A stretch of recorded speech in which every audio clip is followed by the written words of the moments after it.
এয়া আকাশবাণী গুৱাহাটী পুৱাৰ আঞ্চলিক বাতৰি পঢ়িছো ডলি দেৱীয়ে এতিয়াৰ প্ৰধান বাতৰিসমূহ হৈছে অসমৰ 5টা সমষ্টিত কালি সম্পন্ন হোৱা দ্বিতীয় পৰ্যায়ৰ লোকসভা নিৰ্বাচনত ৭৭%ৰো অধিক ভোটগ্ৰহণ ৰাজ্যত তৃতীয় পৰ্যায়ৰ লোকসভা নিৰ্বাচনৰ প্ৰচাৰ অব্যাহত লোকসভা নিৰ্বাচনৰ দ্বিতীয় পৰ্যায়ত কালি 12খন ৰাজ্য আৰু এটা কেন্দ্ৰীয় শাসিত অঞ্চলৰ 88খন আসনৰ বাবে ভোটগ্ৰহণ সুকলমে সম্পন্ন ৰাজ্যত লোকসভা নিৰ্বাচনৰ সূচী ঘোষণা হোৱাৰ পাছৰে পৰা নিৰ্বাচনী আচৰণ বিধি উলংঘাৰ মুঠ 141টা ঘটনা আৰু IPL প্ৰতিযোগিতাত আজি মুম্বাই ইণ্ডিয়ান্স দিল্লী কেপিটেলছৰ আৰু লক্ষ্ণৌ ছুপাৰ জায়েণ্টছ ৰাজস্থান ৰয়েলছৰ সন্মুখীন এতিয়া শুনক বিতং বাতৰি অসমৰ 5টা সমষ্টিত কালি শান্তিপূৰ্ণভাৱে দ্বিতীয় পৰ্যায়ৰ লোকসভা নিৰ্বাচনৰ ভোটগ্ৰহণ সম্পন্ন হয় ৰাজ্যখনত প্ৰায় ৭৭.35%ৰো অধিক ভোটদাতাই গণতান্ত্ৰিক অধিকাৰ সাব্যস্ত কৰে দৰং ওদালগুৰি সমষ্টিত ৭৮.41 ডিফুত প্ৰায় ৭৩.11 কৰিমগঞ্জত ৭৫.63 নগাঁৱত ৮০.56 আৰু শিলচৰত ৭৫.97% ভোটদাতাই ভোটৰ অধিকাৰ সাব্যস্ত কৰে দ্বিতীয় পৰ্যায়ৰ নিৰ্বাচনত ৰাজ্যখনত 2গৰাকী মহিলা প্ৰাৰ্থীসহ মুঠ 61গৰাকী প্ৰাৰ্থীয়ে প্ৰতিদ্বন্দ্বিতা কৰে ইয়াৰ ভিতৰত কৰিমগঞ্জত সৰ্বাধিক 24গৰাকী নগাঁৱত 13 দৰং ওদালগুৰিত 11 শিলচৰত 8 আৰু ডিফুত 5গৰাকী প্ৰাৰ্থীয়ে প্ৰতিদ্বন্দ্বিতা আগবঢ়ায় দৰং ওদালগুৰি সমষ্টিত NDAৰ প্ৰাৰ্থী তথা সাংসদ দিলীপ শইকীয়া কংগ্ৰেছৰ মাধৱ ৰাজবংশী আৰু BPFৰ দুৰ্গাদাস বড়োৱে প্ৰতিদ্বন্দ্বিতা আগবঢ়াইছে ইপিনে শিলচৰত বিজেপি মিত্ৰজোঁটৰ প্ৰাৰ্থী মন্ত্ৰী পৰিমল শুক্লবৈদ্য তৃণমূল কংগ্ৰেছৰ ৰাধেশ্যাম বিশ্বাস আৰু কংগ্ৰেছ দলৰ সূৰ্যকান্ত চৰকাৰে প্ৰতিদ্বন্দ্বিতাত অৱতীৰ্ণ হৈছে কৰিমগঞ্জত বিজেপি মিত্ৰজোঁটৰ কৃপানাথ মাল্লা কংগ্ৰেছৰ হাফিজ ৰছিদ চৌধুৰী আৰু AIUDFৰ চাহাবুল ইছলাম চৌধুৰীয়ে প্ৰতিদ্বন্দ্বিতা আগবঢ়ায় নগাঁও সমষ্টিত বিজেপি মিত্ৰজোঁটৰ প্ৰাৰ্থী সুৰেশ বৰাৰ বিপৰীতে কংগ্ৰেছ দলৰ প্ৰদ্যুৎ বৰদলৈ আৰু AIUDFৰ আমিনুল ইছলামে প্ৰতিদ্বন্দ্বিতা কৰিছে অনুসূচিত জনজাতিৰ বাবে সংৰক্ষিত ডিফু সমষ্টিত বিজেপি মিত্ৰজোঁটৰ হৈ অমৰ সিং টিছো কংগ্ৰেছৰ জয়ৰাম ইংলেং আৰু গণ সুৰক্ষা পাৰ্টীৰ জন বাৰ্নাৰ্ড চাংমাই প্ৰতিদ্বন্দ্বিতা কৰে ৰাজ্যত লোকসভা নিৰ্বাচনৰ তৃতীয় পৰ্যায়ৰ প্ৰচাৰ অভিযান তীব্ৰতৰ হৈ উঠিছে বিজেপিৰ নেতা তথা মুখ্যমন্ত্ৰী ডঃ হিমন্ত বিশ্ব শৰ্মাই কালি পশ্চিম গোৱালপাৰাত গুৱাহাটী সমষ্টিৰ দলীয় প্ৰাৰ্থী বিজুলী কলিতা মেধিৰ হৈ নিৰ্বাচনী প্ৰচাৰ অভিযানত অংশগ্ৰহণ কৰে ডঃ শৰ্মাই দ্বৈত ইঞ্জিনৰ চৰকাৰৰ বিভিন্ন কল্যাণমূলক আঁচনি সন্দৰ্ভত স্থানীয় জনসাধাৰণৰ সৈতে কথা পাতে তেওঁ কয় যে চৰকাৰে জিলাখনত বান আৰু খহনীয়াৰ সমস্যা প্ৰতিহত কৰাৰ উদ্দেশ্যে বহুমুখী কৌশল গ্ৰহণ কৰিছে মুখ্যমন্ত্ৰীগৰাকীয়ে চলিত বৰ্ষত ৰাজ্য চৰকাৰে পুনৰ 50,000 নিবনুৱাক সংস্থাপন দিব বুলি প্ৰতিশ্ৰুতি দিয়ে ডঃ শৰ্মাই বৰপেটা লোকসভা সমষ্টিৰ নিৰ্বাচনী প্ৰচাৰ অভিযানত অংশগ্ৰহণ কৰে মুখ্যমন্ত্ৰীগৰাকীয়ে বৰপেটা সমষ্টিৰ বিজেপি মিত্ৰজোঁটৰ প্ৰাৰ্থী ফণীভূষণ চৌধুৰীৰ হৈ অভয়াপুৰীত আয়োজিত নিৰ্বাচনী সভাত প্ৰচাৰ চলায় অভয়াপুৰীৰ গান্ধী ময়দানত আয়োজিত সভাখনত ডঃ শৰ্মাই ভাষণ প্ৰসংগত কয় যে নৰেন্দ্ৰ মোদীৰ চৰকাৰৰ নেতৃত্বত বড়োলেণ্ড আৰু ডিমা হাছাওকে ধৰি বিভিন্ন স্থানত শান্তি স্থাপন হোৱাৰ লগতে আলফাৰ সৈতে হোৱা চুক্তিৰ জৰিয়তে ৰাজ্যলৈ শান্তি ঘূৰি আহিছে মুখ্যমন্ত্ৰীগৰাকীয়ে বিজেপি চৰকাৰৰ অধীনত জনসাধাৰণে লাভ কৰা বিভিন্ন সুবিধাসমূহ উনুকিয়াই দি জনসাধাৰণক দলটোক ভোট দিবলৈ আহ্বান জনায় মুখ্যমন্ত্ৰীগৰাকীয়ে গুৱাহাটী লোকসভা সমষ্টিত আয়োজিত বিজয় সংকল্প যাত্ৰাতো অংশগ্ৰহণ কৰে কংগ্ৰেছৰ নেতা গৌৰৱ গগৈ আৰু অসম জাতীয় পৰিষদৰ সভাপতি লুৰিণজ্যোতি গগৈয়ে কালি দুধনৈত গুৱাহাটী লোকসভা সমষ্টিৰ কংগ্ৰেছ নেতৃত্বাধীন বিৰোধী ঐক্য মঞ্চৰ মনোনীত প্ৰাৰ্থী মীৰা বৰঠাকুৰ গোস্বামীৰ সমৰ্থনত প্ৰচাৰ চলায় প্ৰাক্তন মন্ত্ৰী চন্দন ব্ৰহ্ম আৰু BTCৰ পৰিষদীয় সদস্য প্ৰদীপ কুমাৰ বায়নে কালি চিৰাং জিলাৰ বাছুগাঁৱত NDAৰ সমৰ্থিত প্ৰাৰ্থী জয়ন্ত বসুমতাৰীৰ হকে প্ৰচাৰ চলায় আনহাতে ৰাইজৰ দলৰ সভাপতি তথা বিধায়ক অখিল গগৈয়ে ধুবুৰীত কংগ্ৰেছ দলৰ তথা বিৰোধী ঐক্য মঞ্চৰ সমৰ্থিত প্ৰাৰ্থী ৰকিবুল হুছেইনৰ হৈ প্ৰচাৰত ভাগ লয় ইপিনে কংগ্ৰেছৰ ৰাষ্ট্ৰীয় সভাপতি মল্লিকাৰ্জুন খাৰ্গে আজি বৰপেটা লোকসভা সমষ্টিৰ দলীয় প্ৰাৰ্থী দিব্যায়নৰ হকে নিৰ্বাচনী সভাত অংশগ্ৰহণ কৰিব কেন্দ্ৰীয় গৃহমন্ত্ৰী তথা বিজেপিৰ জ্যেষ্ঠ নেতা অমিত শ্বাহ পৰহিলৈ নিৰ্বাচনী প্ৰচাৰ অভিযানত ভাগ লোৱাৰ উদ্দেশ্যে অসমলৈ আহিব ভ্ৰমণকালত শ্ৰীশ্বাহে গুৱাহাটীৰ চাইকেল ফেক্টৰীৰ পৰা লাল গণেশলৈ এটা ৰোড শ্বত অংশ ল'ব ৰাজ্যৰ মুখ্যমন্ত্ৰী ডঃ হিমন্ত বিশ্ব শৰ্মাই কালি দলৰ জ্যেষ্ঠ নেতাগৰাকীৰ ভ্ৰমণৰ প্ৰস্তুতিৰ বুজ লয় নিখিল ভাৰত কংগ্ৰেছ কমিটিৰ সাধাৰণ সম্পাদক প্ৰিয়ংকা গান্ধী ভাদ্ৰা লোকসভা নিৰ্বাচনৰ তৃতীয় পৰ্যায়ৰ বাবে প্ৰচাৰ চলোৱাৰ উদ্দেশ্যে অসমলৈ অহাৰ সম্ভাৱনা আছে মুখ্যমন্ত্ৰী ডঃ শৰ্মাই আজি ৰাজ্যৰ বিভিন্ন প্ৰান্তত নিৰ্বাচনী সভাত অংশগ্ৰহণ কৰাৰ কথা আছে ৰাজ্যখনত তৃতীয় পৰ্যায়ত গুৱাহাটী বৰপেটা ধুবুৰী আৰু কোকৰাঝাৰত 7 মেত ভোটগ্ৰহণ অনুষ্ঠিত হ'ব নিখিল ভাৰত কংগ্ৰেছ সমিতিৰ সভাপতি মল্লিকাৰ্জুন খাৰ্গে আজি অসমলৈ আহিব কংগ্ৰেছৰ ৰাষ্ট্ৰীয় সভাপতিগৰাকীয়ে বৰপেটা সমষ্টিৰ দলীয় প্ৰাৰ্থী দীপ বায়নৰ সমৰ্থনত সমষ্টিটোৰ অন্তৰ্গত ভৱানীপুৰ সৰভোগৰ ফুলগুৰিত আয়োজিত এখন নিৰ্বাচনী সভাত অংশগ্ৰহণ কৰিব ভ্ৰমণ সামৰাৰ পূৰ্বে কংগ্ৰেছৰ ৰাষ্ট্ৰীয় সভাপতিগৰাকীয়ে গুৱাহাটীত সংবাদদাতাসকলৰ সৈতে মত বিনিময় কৰিব ইপিনে প্ৰদেশ কংগ্ৰেছৰ সভাপতি ভূপেন কুমাৰ বৰাই কালি এখন সম্বোধন কৰে শ্ৰীবৰাই অৰুণাচলত শৰণাৰ্থী হিচাপে থকা চাকমা হাজংসকলক অসমত সংস্থাপন কৰিবলৈ বিচৰা হৈছে বুলি প্ৰকাশিত বাতৰি সন্দৰ্ভত উদ্বেগ প্ৰকাশ কৰে এই সন্দৰ্ভত তেওঁ ৰাজ্যখনৰ মুখ্যমন্ত্ৰীক স্থিতি স্পষ্ট কৰিবলৈ আহ্বান জনায় উল্লেখযোগ্য যে আজিৰ নিৰ্বাচনী প্ৰচাৰ সভাত সমিতিৰ সভাপতি ভূপেন কুমাৰ বৰা তথা দলীয় নেতা দেৱব্ৰত শইকীয়া গৌৰৱ গগৈকে ধৰি কেইবাগৰাকীও জ্যেষ্ঠ নেতা উপস্থিত থাকিব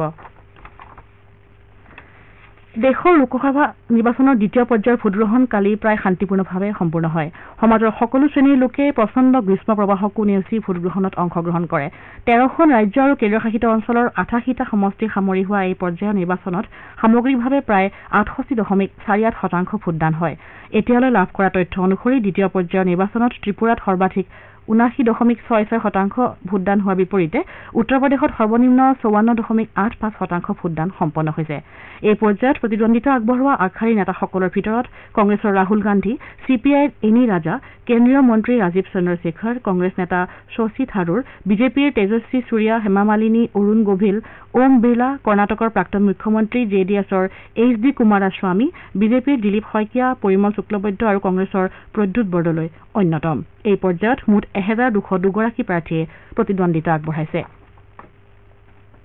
নিৰ্বাচন আয়োগে প্ৰকাশ কৰা অনুসৰি দ্বিতীয় পৰ্যায়ৰ ভোটগ্ৰহণৰ সময়ত শান্তি শৃংখলা বৰ্তাই ৰখাৰ লগতে নিৰ্ভয়ে ভোটদান কৰাৰ বাবে ভোটদাতাসকলৰ বাবে অনুকূল বাতাবৰণ গঢ়ি তোলাৰ উদ্দেশ্যে কঠোৰ ব্যৱস্থা বলবৎ কৰা হয় 1 লাখৰো অধিক ভোটগ্ৰহণ কেন্দ্ৰত ৱেবকাষ্টিঙৰ ব্যৱস্থা কৰা বুলিও আয়োগে প্ৰকাশ কৰে আয়োগে লগতে ছত্তীশগড়ৰ বাস্তাৰ সংমণ্ডলৰ 102খন গাঁৱৰ লোকে এইবেলি লোকসভা নিৰ্বাচনত প্ৰথমবাৰৰ বাবে ভোটদান কৰা বুলি সদৰি কৰে ইপিনে মধ্যপ্ৰদেশৰ বেতুল সংসদীয় সমষ্টিৰ বাবেও কালি ভোটগ্ৰহণ হোৱাৰ কথা আছিল যদিও বিএছপিৰ প্ৰাৰ্থীগৰাকীৰ মৃত্যুৰ পৰিপ্ৰেক্ষিতত সমষ্টিটোত ভোটগ্ৰহণ তৃতীয় পৰ্যায়লৈ পিছুৱাই দিয়া হৈছে শ্ৰোতাসকলে বাতৰি শুনিছে আকাশবাণী গুৱাহাটী কেন্দ্ৰৰ পৰা ৰাজ্যত লোকসভা নিৰ্বাচনৰ সূচী ঘোষণা হোৱাৰ পাছৰে পৰা নিৰ্বাচনী আচৰণবিধি উলংঘাৰ মুঠ 141টা ঘটনা পোহৰলৈ আহিছে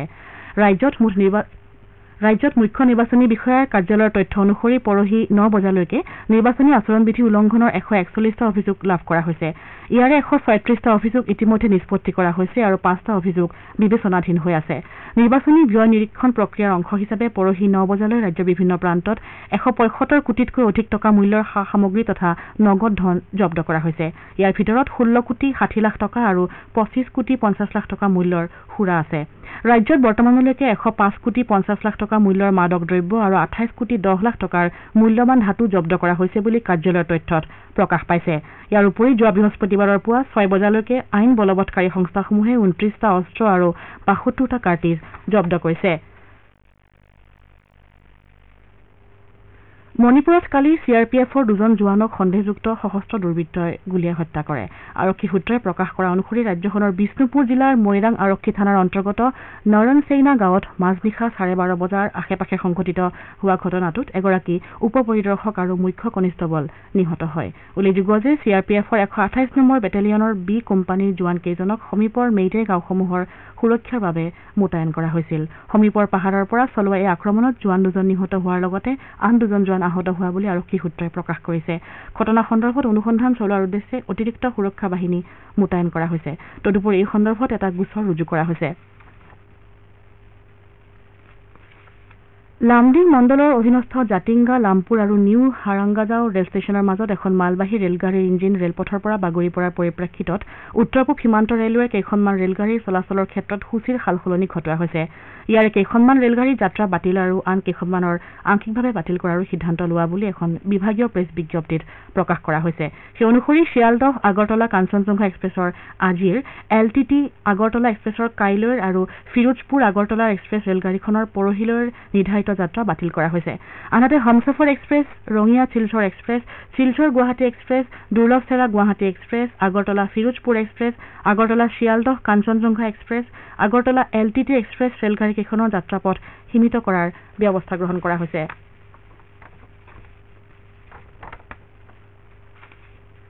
লখিমপুৰ জিলাৰ চলিত বৰ্ষৰ হজযাত্ৰীসকলৰ বাবে জিলা স্বাস্থ্য সেৱাৰ যুটীয়া সঞ্চালকৰ কাৰ্যালয়ত বিশেষ প্ৰতিষেধক প্ৰদান শিবিৰৰ আয়োজন কৰা হৈছে।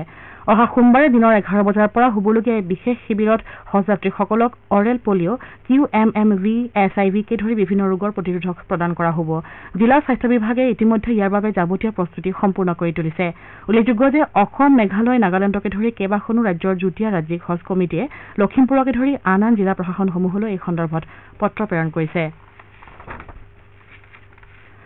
IPL প্ৰতিযোগিতাত আজি দুখন খেল অনুষ্ঠিত হ'ব। দিল্লীৰ অৰুণ জেটলী ষ্টেডিয়ামত বিয়লি 3:30 বজাত হ'বলগীয়া প্ৰথমখন খেলত মুম্বাই ইণ্ডিয়ান্স দিল্লী কেপিটেলছৰ বিৰুদ্ধে অৱতীৰ্ণ হ'ব।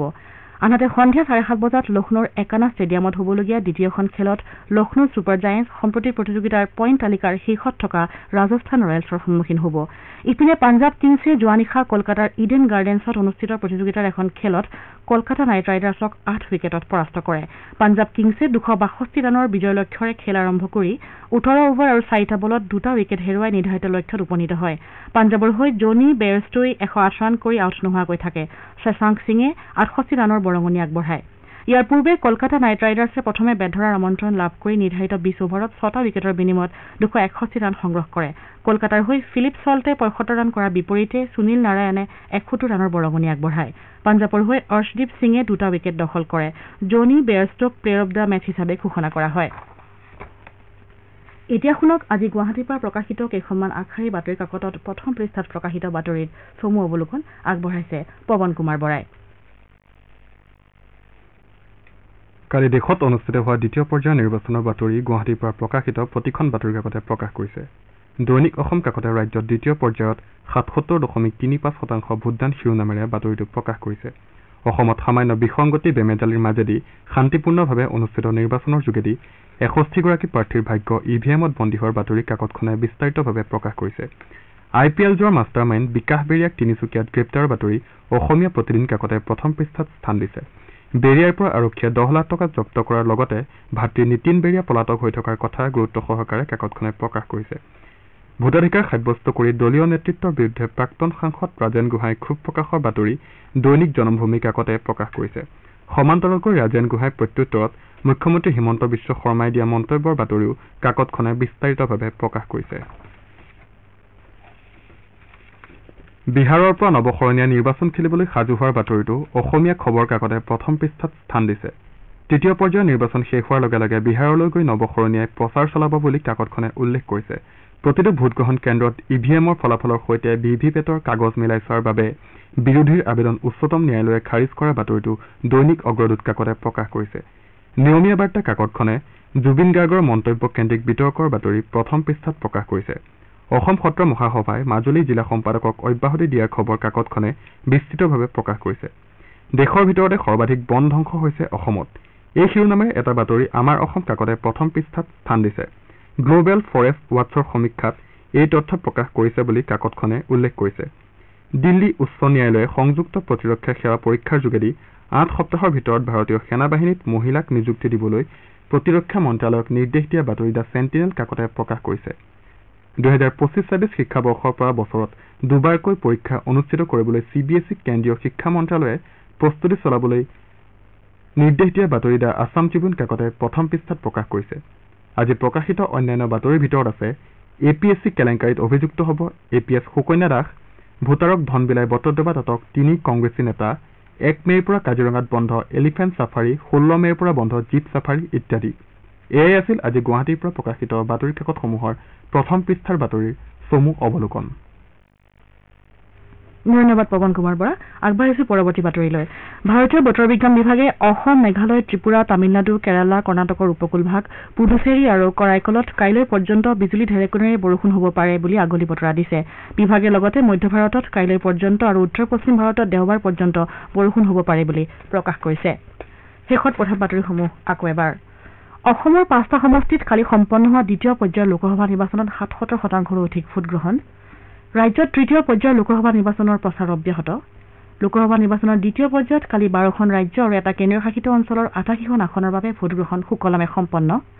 ৰাজ্যত লোকসভা নিৰ্বাচনৰ সূচী ঘোষণা হোৱাৰ পাছৰে পৰা নিৰ্বাচনী আচৰণবিধি উলংঘাৰ মুঠ 141টা ঘটনা আৰু IPL প্ৰতিযোগিতাত আজি মুম্বাই ইণ্ডিয়ান্স দিল্লী কেপিটেলছৰ আৰু লক্ষ্ণৌ ছুপাৰ জায়েণ্টছ ৰাজস্থান ৰয়েলছৰ সন্মুখীন আমাৰ এতিয়াৰ বাতৰি ইমানতে অন্ত পৰিল।